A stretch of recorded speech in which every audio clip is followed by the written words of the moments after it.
1 Pedro, irmãos, capítulo 4.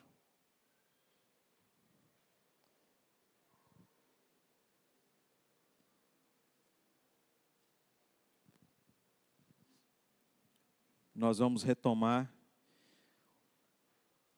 a série de sermões em 1 Pedro.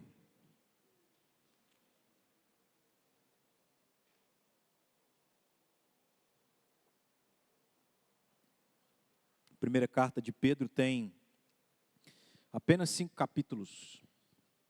E nós estamos para terminar o 4º capítulo.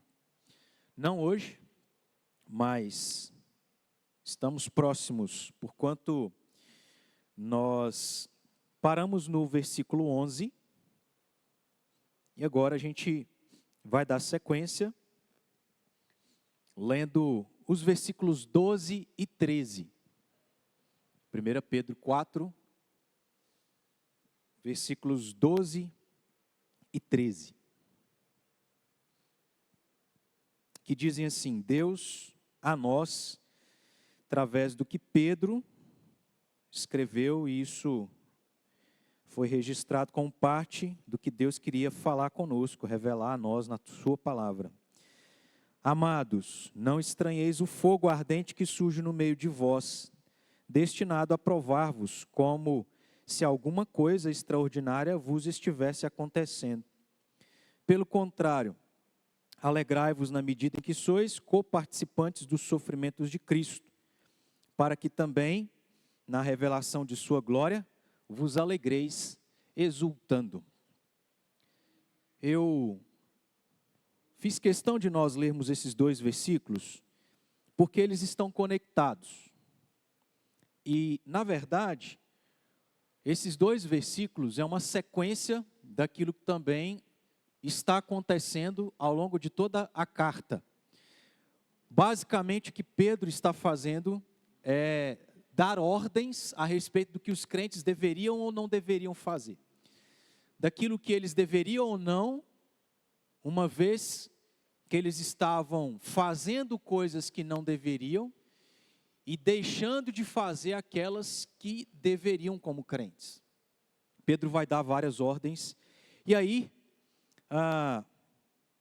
ele faz isso começando no versículo 7 aí do capítulo 4 e terminando no versículo 11. Ele dá algumas ordens relacionadas a um assunto em específico. Agora, nesses 2 versículos, versículo 12 e 13, Pedro continua dando ordens, mas ordens relacionadas a um outro assunto.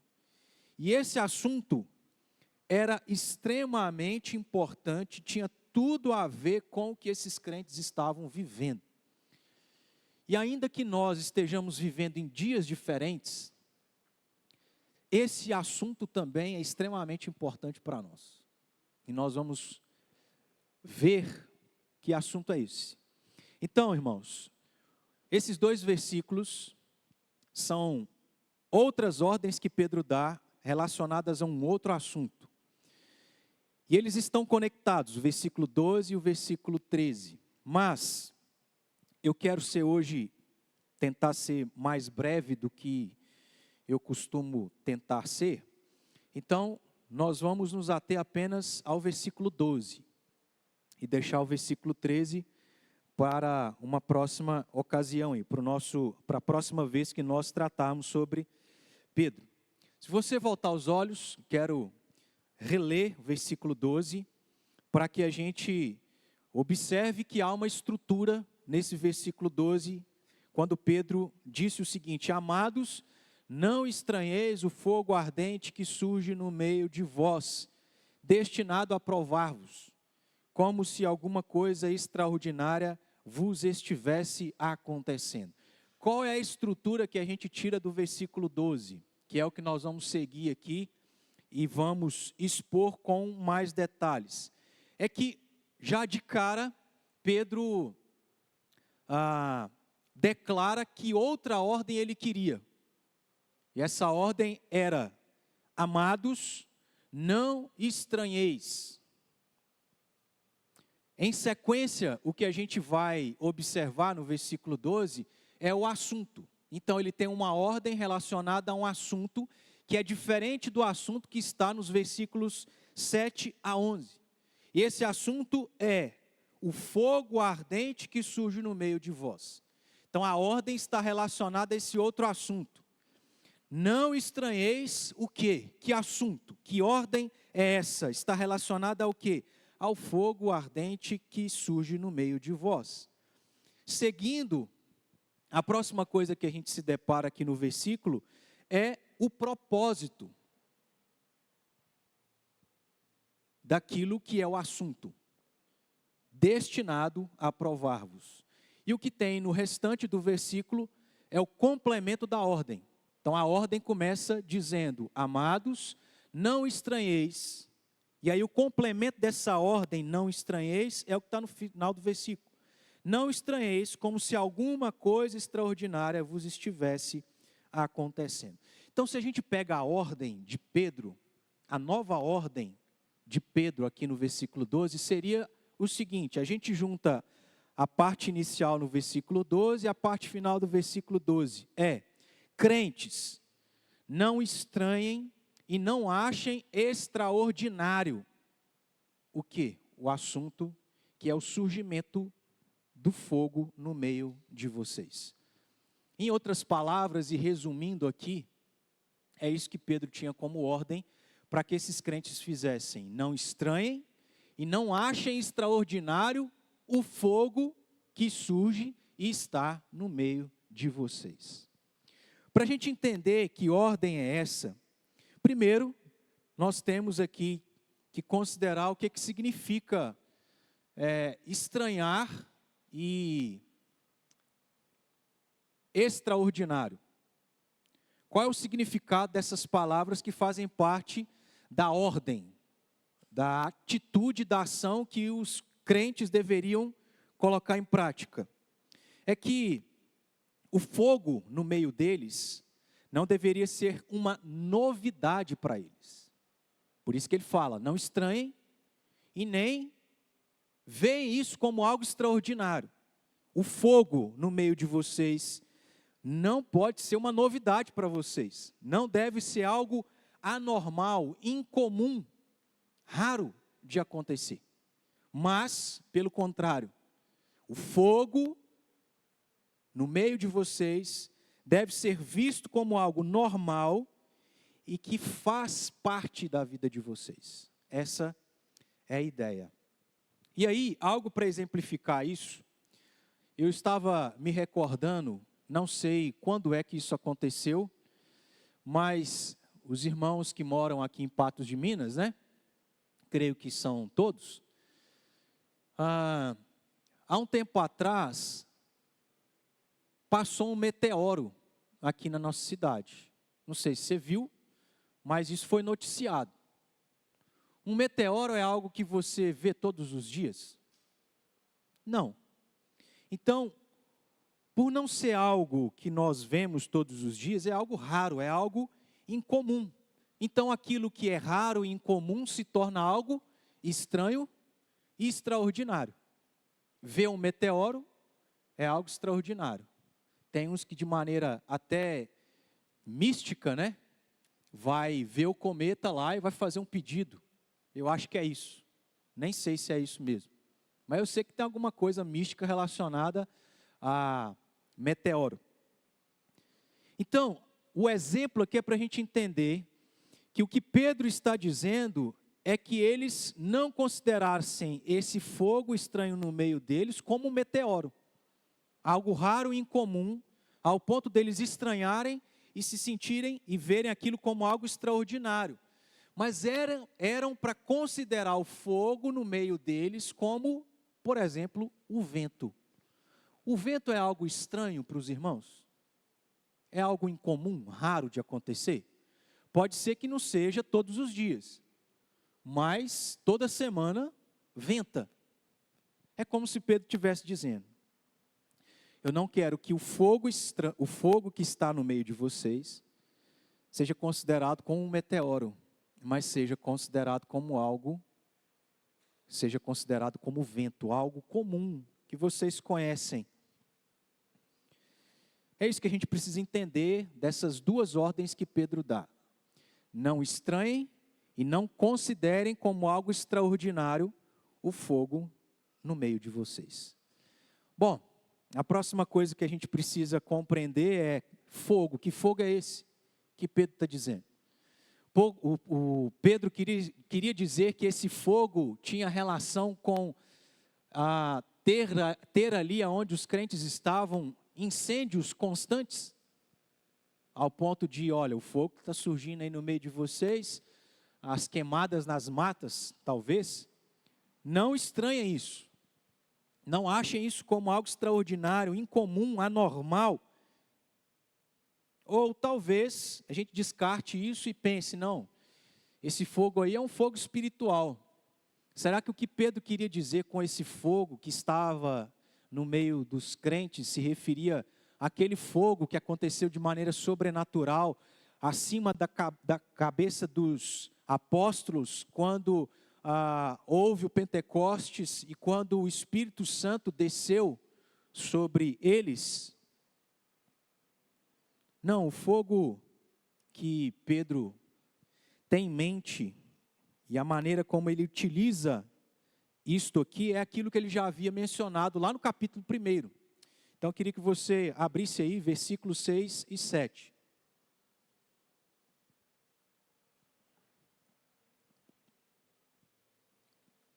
Fogo aqui não era algo literal e não tinha um sentido espiritual, mas figurado e ilustrativo. Capítulo 1, versículos 6 e 7, Pedro diz: nisso exultais, embora no presente, por breve tempo, se necessário, sejais contristados por várias provações, para que uma vez confirmado o valor da vossa fé, muito mais preciosa do que o ouro perecível, mesmo apurado por fogo, redunde em louvor, glória e honra na revelação de Jesus Cristo. Aqui aparece a palavra fogo. E o contexto desses dois versículos, principalmente olhando para o versículo 6, era um contexto que a gente já sabe, porque nós já informamos, inclusive já meditamos aqui nessa passagem do capítulo 1. Era um contexto de provações, um contexto de perseguição, um contexto de preconceito, um contexto de coisas extremamente difíceis para esses crentes.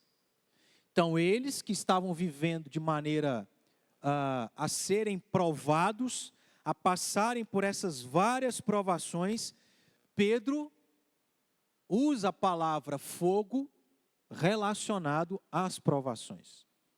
Portanto, a palavra fogo aqui do capítulo 4, versículo 12, tem o mesmo sentido que a gente observa no versículo 6 do capítulo 1. Fogo tem relação com provações.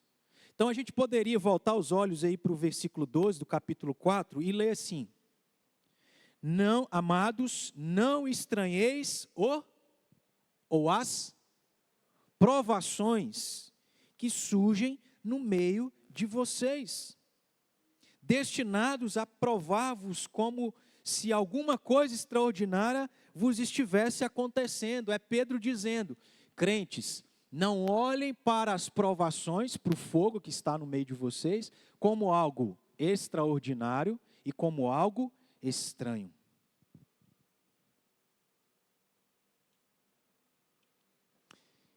Em outras palavras, era Pedro dizendo: crentes, vocês têm que olhar para as provações como algo que é como o vento, normal.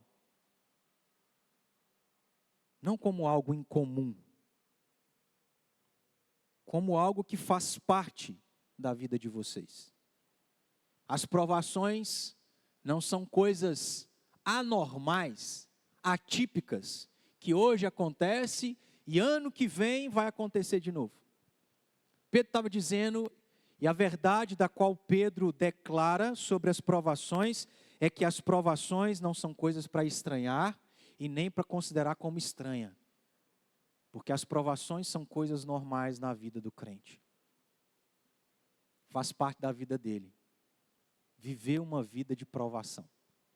constante provação. Pode ser que não seja todos os dias, mas é um dia sim, outro não. Pode ser que não seja um dia um sim, outro dia não, mas é a cada 2 dias, cada 3, a cada semana. É de passar por uma provação, achar que vai respirar e já vem outra. Passar por essa provação e vir mais. E a gente se cansar. Porque não é para estranhar. Não é para considerar algo extraordinário. É ordinário, é comum. Faz parte da vida do crente. Então, é isso que Pedro queria dizer e é isso que a gente precisa entender. Mas não só isso. Há algo também importante para ser considerado e esses crentes deveriam levar isso em conta. Porque, inclusive, é dito lá no capítulo 1, versículos 6 e 7, a mesma ideia. Então, tem 2 ideias a respeito do fogo. O fogo tem relação com provações e, sendo o fogo provações, Pedro está dizendo, elas têm que ser entendidas como coisas comuns e normais na vida do crente. Mas não só isso. Porque o uso do fogo era para purificar os metais das impurezas que tinham. Portanto, também tem essa ideia, tem esse sentido. Que o fogo não serve apenas para se referir, aqui no caso, às provações, mas ao fogo como aquilo que serve para purificar os metais das suas impurezas. Aí os crentes deviam considerar, entender mais uma verdade sobre as provações. Não é que elas são apenas comuns na vida do crente, mas de que a provação serve para poder tornar o crente alguém melhor. Para aperfeiçoar o crente. Para tirar do crente as impurezas, assim como o fogo também faz em relação aos metais. É por isso que nós pulamos aqui por uma sequência lógica, mas é por isso que depois da gente entender o que significa estranho, extraordinário, fogo, entender essas 2 verdades a respeito das provações, é que Pedro, e a gente pode mencionar isso agora, vai dizer o propósito das provações. Então as provações são coisas comuns que o crente tem que considerar. As provações servem para tornar o crente melhor. E as provações têm um propósito e tem relação com o que a gente acabou de mencionar. É que da mesma forma que o fogo serve para refinar os metais, assim são as provações, elas servem também para refinar os crentes, torná-los mais puros e perfeitos para a glória de Deus. É a maneira de Deus tornar os seus filhos melhores, filhos mais obedientes, filhos mais perfeitos, menos falhos por meio das provações. Portanto, a gente pode concluir o versículo 12, e esses crentes poderiam concluir o que Pedro estava ordenando e querendo dizer com essas palavras, o seguinte, que as provações, que aí vão envolver os problemas, as dificuldades, os desafios, as lutas que se tem na vida, as provações que esses crentes estavam enfrentando por serem cristãos, não deveriam ser consideradas como acontecimentos estranhos ou extraordinários em suas vidas, mas como algo que servia para prová-los e torná-los melhores. Esse é o resumo do que a gente pode extrair e entender do que Pedro também quis ensinar a esses crentes que estavam sendo provados.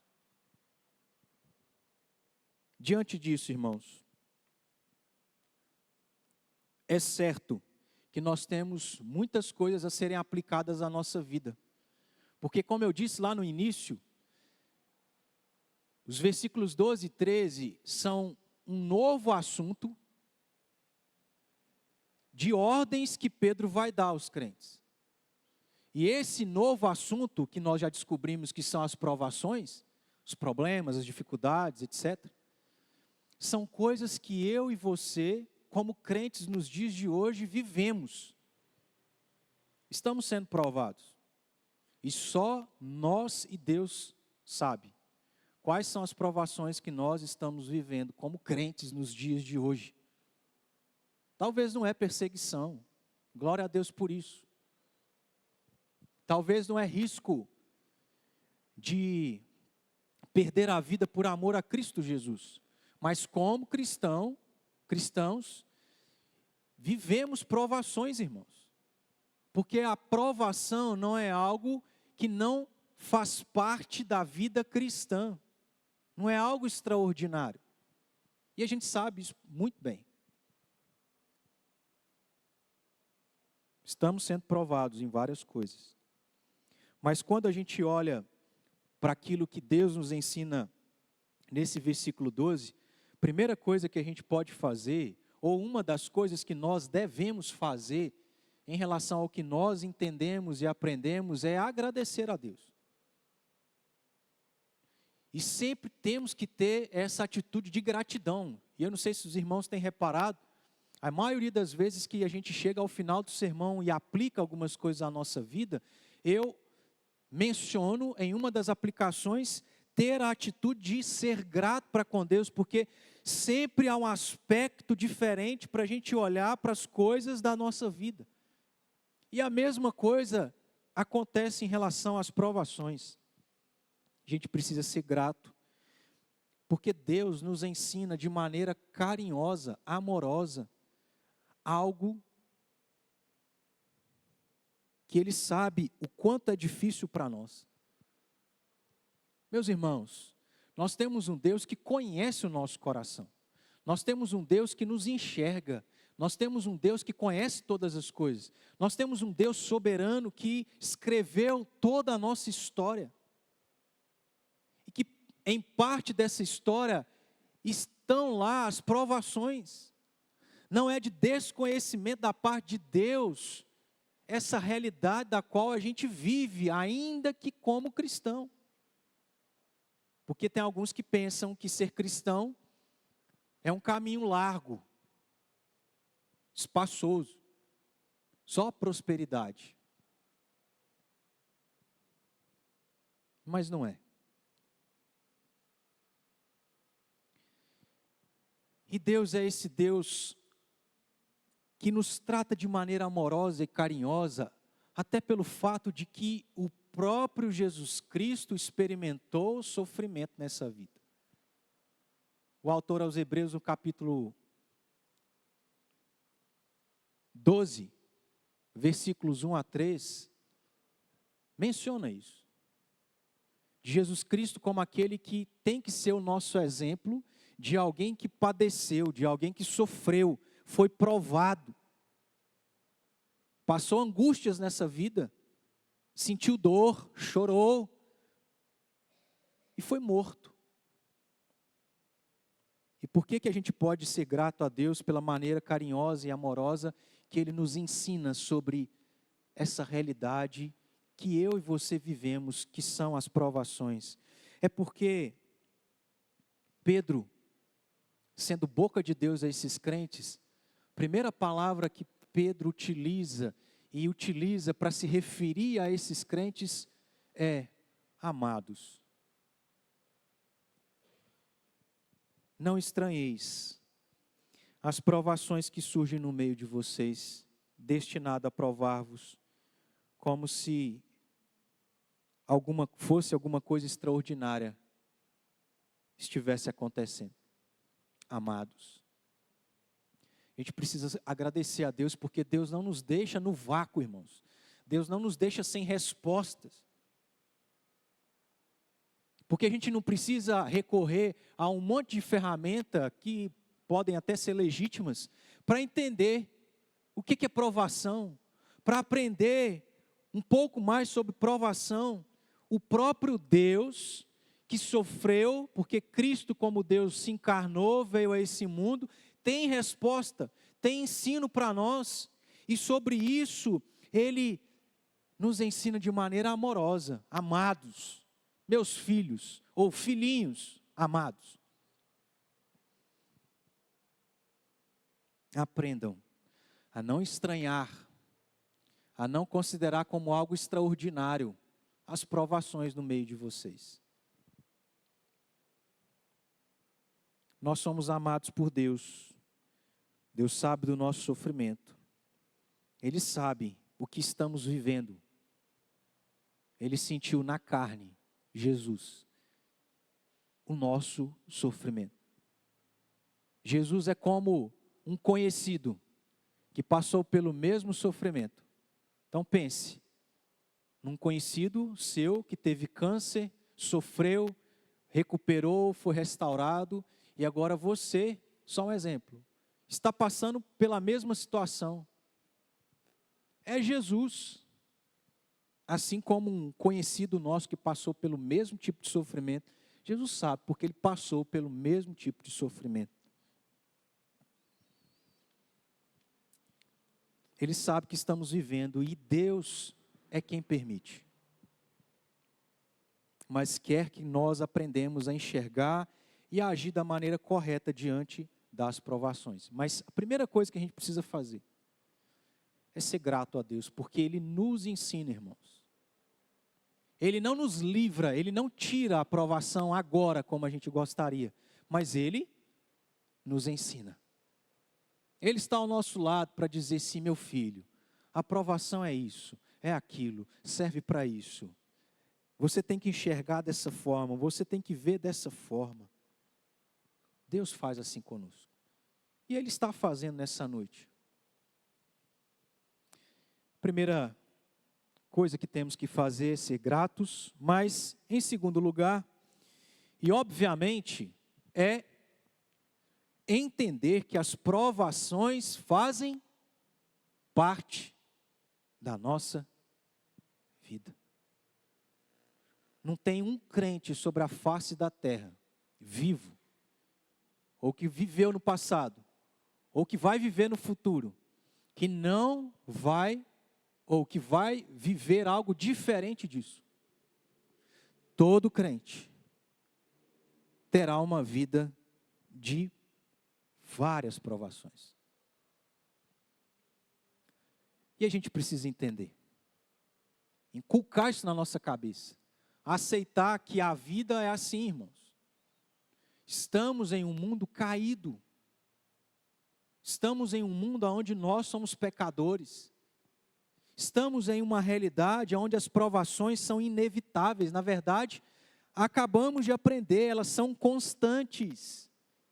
A vida do crente é caracterizada por uma vida cheia de provações.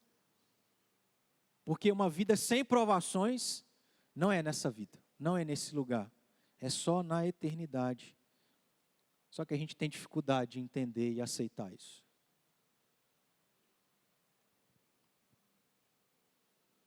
Nós pecamos, irmãos, porque a gente é surpreendido por provações.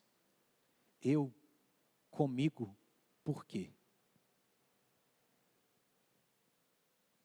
A gente se revolta, a gente fica indignado. A gente aceita essa teologia humana do nosso próprio coração e essa teologia mundana de que a vida é um paraíso e de que com Cristo está imune a dificuldades, a problemas, a doenças, a sofrimento, a tristeza, a lágrima, a choro, a morte, a doenças que nos alcançam. A gente é surpreendido como se isso fosse algo extraordinário. E Pedro ensinou, Deus através de Pedro, não é.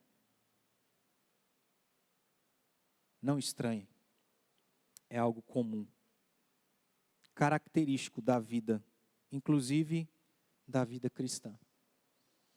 Então, a gente precisa entender essa verdade, esse princípio.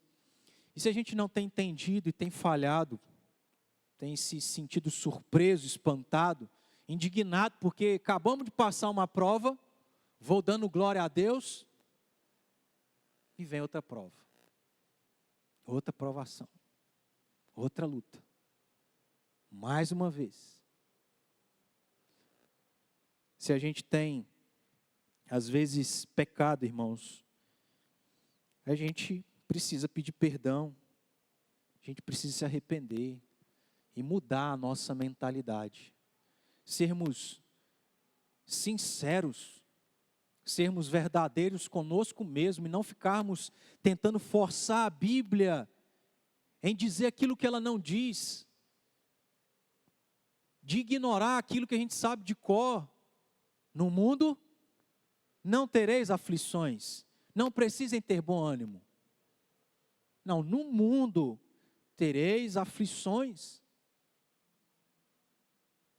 Deus é um Deus sincero, que não nos ilude, que não nos conta um conto de fadas do que é a tragédia de estar em um mundo caído e sermos pecadores. Ele é realista, mas ao mesmo tempo ele nos dá sempre esperanças, sempre encorajamento. No mundo tereis, mas não é só isso. Essa é a nossa realidade. Quer ser cristão? Aflição. Não quer ser cristão? Mais aflição ainda. Ou não, não sei. O negócio é que sendo cristão ou não, você vai ter aflição. Mas, tendo Cristo, no mundo tereis aflições, mas tem de bom ânimo. Eu venci. Venci. Mas a gente precisa confessar o nosso pecado, pedir a Deus perdão, esperando ter uma vida que é só na eternidade, irmãos. Eu sei que isso é difícil. Eu sei que é fácil falar. Eu sei que é doloroso viver. Mas é a realidade. E eu acho que quando a gente aceita e vê esses outros aspectos, as coisas se tornam um pouco mais fáceis. E é o que Deus quer para nós. Mas em terceiro e último lugar, nós temos, olhando só para o versículo 12, porque o versículo 13 é uma ordem de Pedro na mesma questão, só que daquilo que a gente precisa fazer. Então, sim, só abrindo parênteses, né? O versículo 12, Pedro dá uma ordem daquilo que a gente não deve fazer. Não estranheis o fogo e não considere como algo extraordinário. No versículo 13, ele vai falar de maneira positiva. Pelo contrário, o que vocês têm que fazer? E aí, dentro daquilo que ele vai expor no versículo 13, a gente teria uma outra aplicação de um aspecto muito importante. Mas a gente vai deixar isso para o próximo domingo. Mas nós podemos encerrar aqui entendendo uma terceira coisa que a gente precisa fazer, que é ver de uma maneira positiva as provações. É que devemos nos lembrar e agradecer a Deus, porque as provações, apesar de serem difíceis e uma realidade na nossa vida, servem para quê, irmãos? Para nos tornar melhores. Ou você acha que ser crente é, no momento que você se converteu até o momento que você morrer, ser do mesmo jeito? Ou você entende que Jesus Cristo morreu para que a gente pudesse só ter a vida eterna e ser santo na vida eterna, ou já crescer em santidade nessa vida?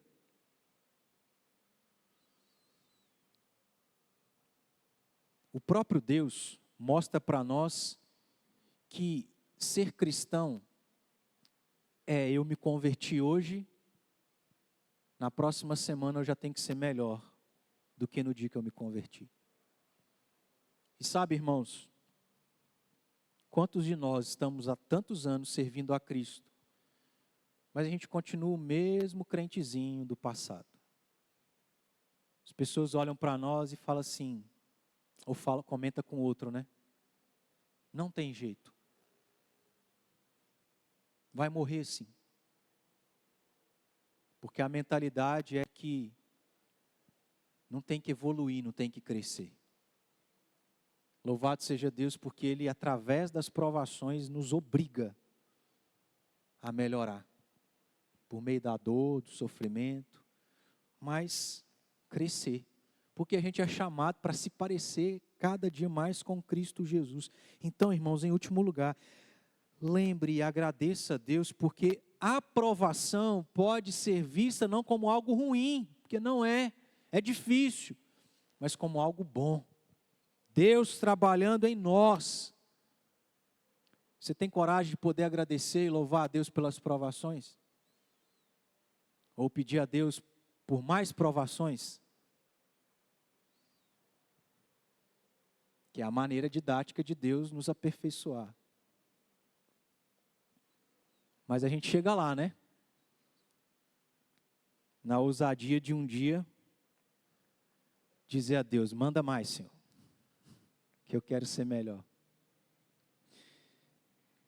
Meus irmãos, as provações tiram de nós as impurezas, nos tornam mais maduros e mais crentes. E eu quero encerrar dizendo, qual tem sido a sua provação de fogo? Fogo ardente no meio de você. O que tem sido aquela provação de fogo da sua vida? Coloque diante de Deus, agradeça, porque apesar de não estarmos enxergando o que Ele tem mudado e trabalhado na nossa vida e no nosso coração, em nós de bom, é exatamente isso que acontecerá. E para a glória de Deus, quando passar, a gente vai olhar para o passado e dizer, Senhor, foi difícil, queria morrer, mas eu agradeço, porque eu amadureci, cresci, melhorei. Hoje eu sou um crente mais casca grossa. Não é qualquer coisinha que me abala. Manda mais. Diante da provação que nós temos vivido, irmãos, fique firme. E que a gente aplique isso, tudo que nós consideramos em nome de Jesus. Vamos orar? Vamos falar com Deus? Responder a Ele em relação ao que Ele falou conosco. Feche seus olhos. Fale com Deus. Aquilo que Deus falou no seu coração. Abra o seu coração e diga. Peça perdão. Peça ajuda. Mas agradeça. Ó Deus, tem misericórdia de nós. Estamos em um mundo caído. Somos pecadores. Temos a certeza da salvação, a esperança da vida eterna. Podemos, ó Deus, desfrutar um pouco daquilo que será a eternidade, nessa vida. Mas o pecado ainda é real. As provações ainda existirão.